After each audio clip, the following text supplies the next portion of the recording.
Palang Merah Indonesia atau PMI Cabang Bojonegoro menanggapi adanya kasus penipuan berkedok ritual pengganda uang yang dibongkar Polres Gresik.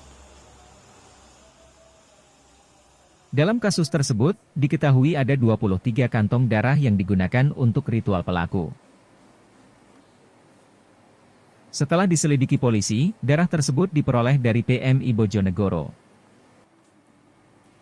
Kepala Unit Donor Darah atau UDD PMI Bojonegoro Dr. Imam Sutrisno mengatakan, jika darah yang digunakan penipuan berkedok ritual pengganda uang tersebut, merupakan darah yang sudah kedaluarsa.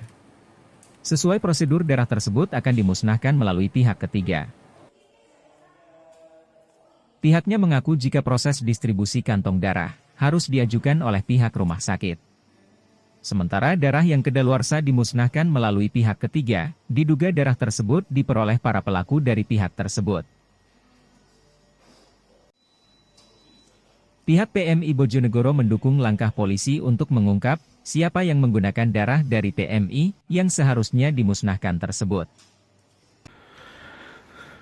Dok, bagaimana tanggapan PMI terkait kasus atau temuan di Gresik? Kita sebagai PMI yang sangat menyayangkan ya ulah-ulah oknum yang tidak bertanggung jawab yang menggunakan darah yang notabene darah tersebut sudah tidak terpakai karena mungkin alasan tertentu untuk digunakan selain untuk misi kemanusiaan. Kita atau kami dari PMI mendukung kepolisian untuk mengusut tuntas kasus ini, siapa dalangnya dan harus dihukum sesuai undang-undang. Kemudian untuk kantong darah yang di Gresik itu kondisinya masih layak atau sudah rusak, Dok? Kemarin kita sudah dipanggil di Polres Gresik, kita diminta keterangan sebagai saksi. Darah tersebut memang sudah darah, ketika kita lacak, darah tersebut darah sangat tidak layak.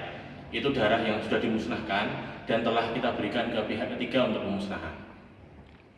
Kemudian bagaimana distribusi kantong darah dari PMI ke rumah sakit maupun dari pihak ketiga untuk darah yang rusak, Dok? Kalau kita distribusi ada dua, distribusi untuk dimusnahkan atau untuk distribusi untuk digunakan. Kalau ke rumah sakit pasti ada permintaannya dan sesuai dengan permintaan dan pasti akan ada serah terima dan tanda tangan kedua belah pihak. Kalau dengan pihak ketiga, darah tersebut yang sudah tidak layak, entah itu kadaluarsa, rusak atau reaktif, itu pasti akan kita data karena kita menggunakan sistem manajemen sehingga semua darah ini akan terekam.